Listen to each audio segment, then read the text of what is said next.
आप सभी को मेरा प्यार भरा नमस्कार। पेडल अप के इस यूट्यूब चैनल पर आप सभी का स्वागत है। उम्मीद करता हूँ आप सभी बेहतर होंगे और आप सभी की तैयारी भी बहुत ही बेहतरीन चल रही होगी। जैसा कि हम सभी जानते हैं, इन प्रैक्टिस सेशन के माध्यम से हम स्पेशली चंडीगढ़ पीआरटी, जिसे हम चंडीगढ़ जेबीटी के नाम से भी जानते हैं, और ये हमारा एग्ज़ाम 2023 के टीचिंग एप्टीट्यूड वाले पार्ट को कवर करते हैं। और उससे रिगार्डिंग जितने भी इंपॉर्टेंट क्वेश्चन होते हैं उनकी अभी हमने काफ़ी सारे क्वेश्चन की प्रैक्टिस की हुई है। आई होप कि आपने वो सारे प्रैक्टिस सेशन देखे होंगे। इन एनी केस अगर आपने वो नहीं देखे हैं तो उनकी लिंक आपको नीचे डिस्क्रिप्शन बॉक्स में मिल जाएगी। उसके माध्यम से आप सारे प्रैक्टिस सेशन से अपनी प्रैक्टिस को बेहतर कर सकते हैं। तो आज का ये नया प्रैक्टिस सेशन है जिसमें हम और कुछ नए प्रैक्टिस क्वेश्चन को देखेंगे, जिनके माध्यम से हम ये जानेंगे कि अभी तक हमारी जो कॉन्सेप्ट की क्लियरिटी है वो कितनी बेहतर हो चुकी है। और इन क्वेश्चनों में से कुछ ऐसे भी क्वेश्चन हैं जिनके कॉन्सेप्ट हम पिछले प्रैक्टिस सेशन के माध्यम से कवर कर चुके हैं। उनको एज अ होमवर्क मैं आपको ज़रूर दूंगा, जिससे क्या है आपकी नॉलेज रिवाइज होती रहे और आप उनका आंसर ज़रूर हमें कमेंट बॉक्स में लिख के ज़रूर भेजिएगा, जिससे आपको भी पता लगे कि आपके कॉन्सेप्ट की क्लियरिटी कितनी बेहतर है। क्योंकि बीच कॉन्सेप्ट में अगर आपसे क्वेश्चन पूछे जाते हैं तो उनको रिवाइज करने में, उनका आंसर दे के आपको आसानी होगी ये जानने में कि आपकी तैयारी कितनी बेहतर चल रही है। उसके अलावा अगर आप कोई डिस्कशन करना चाहते हैं, कोई क्वेश्चन या क्वेरी है आपकी, तो आप हमारे कुछ ग्रुप पर भेज सकते हैं, जिसकी लिंक आपको नीचे डिस्क्रिप्शन बॉक्स या हमारे अबाउट सेक्शन में मिल जाएगी। बढ़ते हैं आज के क्वेश्चन की ओर। फर्स्ट क्वेश्चन है कि Amrita is a physics teacher in a secondary school. Find that few students commits mistakes in test after teaching the lesson. In the situation, what should Mrs. Amrita do? तो अमृता एक टीचर है physics की। वो देखती है कि उसके पढ़ाई हुए टॉपिक में कुछ बच्चे गलतियाँ करते हैं, तो वो क्या करेगी? मतलब उनके लिए पनिश करेगी, कहीं ना कहीं उन्हें सज़ा देगी, इग्नोर कर देगी, या उन्हें कहीं उपचार या निदान उपलब्ध कराएगी, या उनके माता पिता से मिलेगी। तो यहाँ जो सबसे सूटेबल होगा एज अ टीचर, अगर आप उस सिचुएशन में खुद को रख के देखें, तो कहीं ना कहीं आप ये देखेंगे कि बच्चे की प्रॉब्लम कहाँ आ रही है, फिर उसका कहीं ना कहीं रेमेडियल आप उसे प्रोवाइड कराएंगे। तो इसका जो बिल्कुल सटीक आंसर होगा वो है गिव रेमेडियल, है ना। बढ़ते हैं अगले क्वेश्चन की ओर कि what is not the main quality for a teacher to provide counselling to his or her student having some mental issue. मतलब आपका कोई बच्चे हैं, उन्हें मेंटल इशू हैं, जो कि आज के दौर में आप नॉर्मली देखने को मिलते हैं। तो आप उन क्या नहीं करेंगे, मेन क्वालिटी आपकी क्या नहीं होगी? क्रेडिबिलिटी, बीइंग जजमेंटल, कॉन्फिडेंशियलिटी या पंक्चुअलिटी। तो आप जो है कभी भी बच्चों की जो भी इशू आपके सामने आते हैं एज अ काउंसलर या एज अ टीचर, तो आप कभी भी उनके प्रति एज अ जजमेंटल कभी नहीं होंगे। या बात हमेशा हमें ध्यान में रखनी है। तो इसका जो नहीं वाला पोर्शन है वो है बीइंग जजमेंटल, है ना। क्योंकि टीचर को जजमेंटल नहीं होना है, उसी चीज़ों को समझना है। जजमेंटल के लिए आगे उस प्रोसेस को या उस इशू को आगे प्रोसीड कर देना है। जो आगे अथॉरिटी आपके या आगे जो लोग बैठे हैं वो उसको देखेंगे, है ना। आपका काम है ऑब्जर्व करना, एनालाइज करना बच्चे की परफॉर्मेंस को, और रीज़न जानना कि ऐसा जो बच्चा कर रहा है वो किस वजह से हो रहा है, उसके बिहेवियर के पीछे के कॉज को जानना। पढ़ते हैं अगले क्वेश्चन की ओर कि which one of the following is not one of the advantages of TV और video presentation as a teaching method.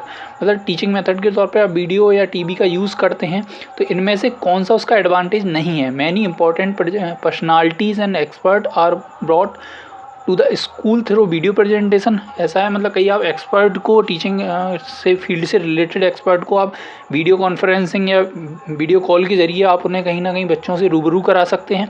हाँ, ये बिल्कुल हमारे टीवी या वीडियो प्रेजेंटेशन का एक मोटिव हो सकता है। This method is specifically useful for adult learner. ये कहीं ना कहीं अडल्ट लर्नर के लिए यूज़फुल रहेगा। हाँ, ये भी हो सकता है, क्योंकि जो आप एक्सपर्ट से मिलवाएंगे बच्चों को, वो अडल्ट लर्नर ज़्यादा अच्छे से डील कर पाएंगे, ज़्यादा अच्छे से उनकी लर्निंग होगी उसमें। It promotes a sort of nativism among learner. ये कहीं ना कहीं स्वदेशी बात को जन्म देगा बच्चों के अंदर। तो ये कहीं ना कहीं ये टीवी और वीडियो का ये मोटिव हमारा है ही नहीं, तो इसी वजह से ये नहीं के ऑप्शन में चला जाएगा, और यही हमारा क्या बन जाएगा? राइट आंसर, है ना। फोर्थ वाला भी आप देख लीजिए कि लेक्चर और डेमोन्स्ट्रेशन आपकी कहीं ना कहीं मदद करेंगे। बिल्कुल ये बात सही है, वो हमारी मदद ही करेंगे टीवी या वीडियो प्रेजेंटेशन। लास्ट मतलब आगे का क्वेश्चन कहता है कि which one of the following characteristics of the hallmark of problem solving approach. कहीं ना कहीं समस्या समाधान की जो दृष्टिकोण है उसकी पहचान आप कैसे करते हैं? समस्या कथन में एक अंतर्निहित संकेत दिया जाता है। प्रॉब्लम इज अ ओरिजिनल, मतलब जो समस्या है वही कहीं ना कहीं एक ओरिजिनल है सॉल्यूशन का। There is usually one approach for getting the right answer. केवल एक ही अप्रोच है सही उत्तर तक पहुंचने की। या the problem is based on only one principle और टॉपिक, या प्रॉब्लम जो है वो केवल एक ही सिद्धांत पर या एक ही टॉपिक पर, विषय पर आधारित है। तो आपको बताना है कि इनमें से कौन सा हॉलमार्क प्रॉब्लम सॉल्विंग अप्रोच का एक कैरेक्टरिस्टिक्स हो सकता है।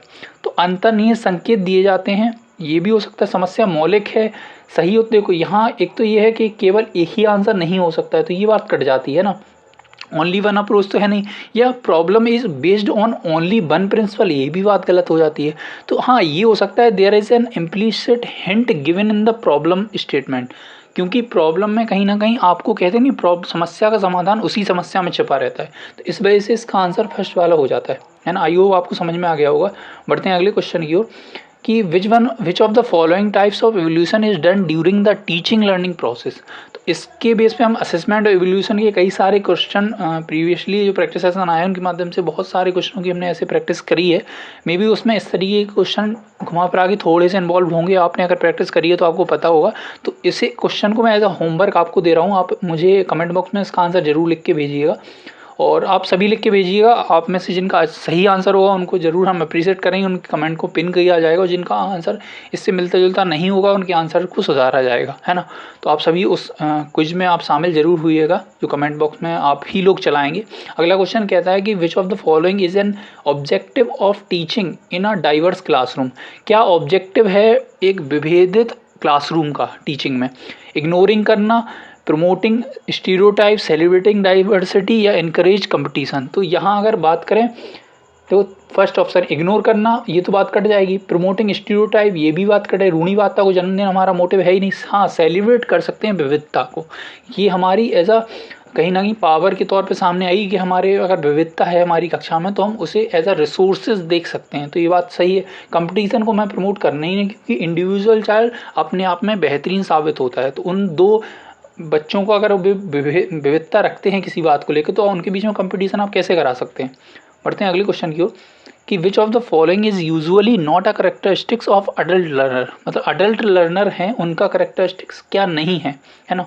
Self learning, rote learning, time flexibility, या सोशल लर्निंग। तो सेल्फ लर्निंग अडल्ट बच्चों में देखने को मिलती है। हम भी एज अ अडल्ट अगर देखें तो हम भी सेल्फ लर्निंग बहुत कई सारी चीज़ें सेल्फ लर्निंग के तौर पे करते हैं। हाँ, रोट लर्निंग नहीं दिखती है उनके बिहेवियर में। तो ये हमारा आंसर हो जाएगा। बढ़ते हैं अगले क्वेश्चन की ओर कि लर्नर सेंटर्ड टीचिंग मीन्स क्या है। शिक्षा, विद्यार्थी केंद्रित शिक्षण को क्या कहेंगे आप? कि learners are considered passive receipt and teacher has the right knowledge.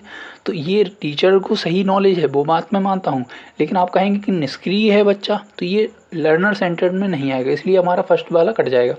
Second की बात करें, learners are slow and learning, तो ये बात भी गलत है। Teacher stress competition in syllabus, ये इसलिए कट जाता है। Learners are given an opportunity to construct knowledge and teacher is a guide for them, बिल्कुल सही है ये बात यहाँ सही बैठ जाती है, क्योंकि बच्चे ही ज्ञान का निर्माण करेंगे, ये लर्नर सेंटर्ड अप्रोच कहती है। और फैक्ट को रटना ये तो लर्नर सेंटर्ड में आएगा ही नहीं, है ना। बढ़ते हैं अगले क्वेश्चन की ओर कि what are the main characteristics of usually a critical method of teaching. मतलब क्रिटिकल मेथड ऑफ टीचिंग के क्या कैरेक्टरिस्टिक्स हैं, होने चाहिए। शुड मतलब recognising identifying the unique capabilities of the student. हाँ, ये हो सकता है। Flexibility and convergency in the thinking of the learners, इसको भी हम बाद में देखेंगे। Socially active divergence and recalling capabilities of student. Recalling से यहाँ कहीं ना कहीं फैक्ट को मेमोराइजेशन से, तो ये कट जाएगा हमारा, है ना। एक मिनट, हाँ, तो ये कट जाएगा। फोर्थ वाला कहता है promotes observation is killed fruit learning to learn fact, ये बात भी कट जाएगी। यहाँ थोड़ी सी मिस्टेक है कुछ प्रिंटिंग में, बट उसका कहीं ना कहीं कनेक्शन फैक्ट से है, तो ये इस हिसाब से कट जाएगा। अगर बात करें क्या मेन कैरेक्टरिस्टिक क्रिटिकल थिंकिंग के ऊपर आपको जोड़ देना है, तो फ्लेक्सिबिलिटी होनी चाहिए, convergency in the thinking of the learner, या फिर विद्यार्थी की सोच में लचीलापन या अभिसरण होना चाहिए, या फिर अद्वितीय क्षमताओं की पहचान करना है। तो क्रिटिकल थिंकिंग के लिए हमें अद्वितीय क्षमताओं की पहचान करना है, इस वजह से हमारा फर्स्ट ऑप्शन इज राइट, है ना।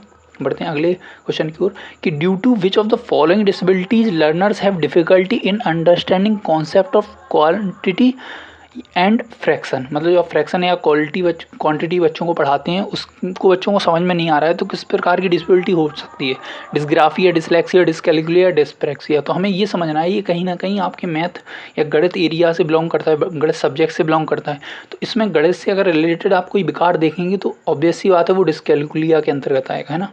तो third is the right answer. बढ़ते हैं अगले क्वेश्चन की कि the factors affecting teaching learning process related to students are, मतलब कौन से ऐसे फैक्टर हैं जो टीचिंग लर्निंग प्रोसेस को अफेक्ट करते हैं जो बच्चों से संबंधित हैं। मतलब आयु परिपक्वता, फिजिकल और मेंटल हेल्थ, या लेवल ऑफ मोटिवेशन, या सही। तो पहली बार काफ़ी देर के बाद आपका सभी वाला ऑप्शन आया है, तो यहाँ हमारा जो राइट आंसर है वो है ऑल ऑफ द अबव, है ना। सभी ये कहीं ना कहीं स्टूडेंट के टीचिंग लर्निंग प्रोसेस को अफेक्ट करने वाले फैक्टर्स हैं। बढ़ते हैं अगले क्वेश्चन की ओर कि the main focusing elements external evolution in which among the following. इसमें से कहीं ना कहीं आपका थोड़ा सा मिस्टेक है इस क्वेश्चन में। The main sing element of the external, हाँ इसको क्वेश्चन को थोड़ा अगर आप करेक्ट कर लीजिए तो इसमें यह है कि एवोल्यूशन का बाहरी तौर पे आप किसको मानेंगे, इनमें से कौन सा एवोल्यूशन का एक्सटर्नल एवोल्यूशन को इंडिकेट करता है, मतलब बाहरी तौर पर आकलन को इंडिकेट करता है। आकलन को द प्रोसेस मतलब प्रक्रिया या टारगेट या एंड या एक्सटर्नल फैक्टर। तो बाहरी आकलन को कहीं ना कहीं द एंड होता है, क्योंकि बाहरी तौर पर अगर जब आप आकलन करते हैं तो कहीं ना कहीं आप द एंड में जाके उसका आकलन का एक रिजल्ट दे देते हैं, एवोल्यूशन करते हैं कि हाँ एक साल के अंत में बच्चे ने ये सीखा, तो अंत में मतलब दी एंड में। आई होप आपको क्लियर हो गया हो, अगर नहीं हुआ है तो अगले प्रैक्टिस सेशन में इस क्वेश्चन को हम करेक्ट करके जरूर लाएंगे, आप बता दीजिएगा।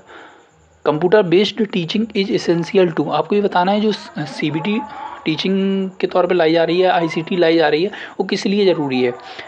क्या मेक टेस्टिंग ट्रांसपेरेंट, या टीचर को कहीं ना कहीं बर्डन से मुक्त करने के लिए, प्रिपेयर डिजिटलाइज एवोल्यूशन, या मिनिमाइज ह्यूमन बायस। तो कहीं ना कहीं जो CBT मोड के टेस्ट लाए जा रहे हैं उनका मेन मोटिव जो है वो कहीं ना कहीं मिनिमाइज ह्यूमन बायसेस, मतलब मानवीय जो व्यवहार हैं या पूर्वाग्रह हैं उनको रिजल्ट से या आपके आकलन से डिस्कनेक्ट करना है, क्योंकि उसमें ह्यूमन बायसेस को कम किया जा सके। बढ़ते हैं अगले क्वेश्चन की ओर कि dash approach is focused on teaching rather than learning, मतलब कौन सी ऐसी अप्रोच है जो ज़्यादातर शिक्षण पर फोकस है ना कि अधिगम पर। क्या वो स्टूडेंट सेंटर्ड है, टीचर है, टेक्स्ट बुक है, लर्निंग सेंटर्ड है। तो आपको ये देखना है की पॉइंट क्या है, टीचिंग पे ज़्यादा फोकस है, लर्निंग पे कम फोकस है, तो ये होगा आपका टीचर सेंटर्ड, है ना। ऐसे क्वेश्चन को आप निकाल सकते हैं आंसर ऑप्शन को। Dash is meaning making changing old ones in favour of workable alternative meaning, मतलब क्या किसका अर्थ पुराने अर्थों को व्यवहारिक वैकल्पिक अर्थ के पक्ष में बदलना है। शिक्षण है, विकास है, समस्या सुलझाना है, या फिर आपका सीखना है। तो इसे हम कहेंगे सीखना, जो पुरानी चीज़ों का अर्थ बदल कर आपके नए रूप में आपके सामने आ जाए और वो आपके काम करने के तरीके में कहीं ना कहीं व्यवहार में परिवर्तन लेके आए, है ना। बढ़ते हैं अगले क्वेश्चन की ओर। तो ये थे आज के बेहतरीन क्वेश्चन। आई होप कि आपको मज़ा आया होगा और काफ़ी सारे चीज़ें आपको क्लियर हुई होंगी, और जो क्वेश्चन आपको ऐसा होमवर्क दिए गए हैं मैं उम्मीद करता हूँ आप हमें उनके आंसर कमेंट बॉक्स में ज़रूर लिख कर भेजिएगा। तो मिलते हैं अगले प्रैक्टिस सेशन में, तब तक के लिए अपना ध्यान रखिए, मस्त रहिए, मुस्कुराते रहिए। Take care and bye bye.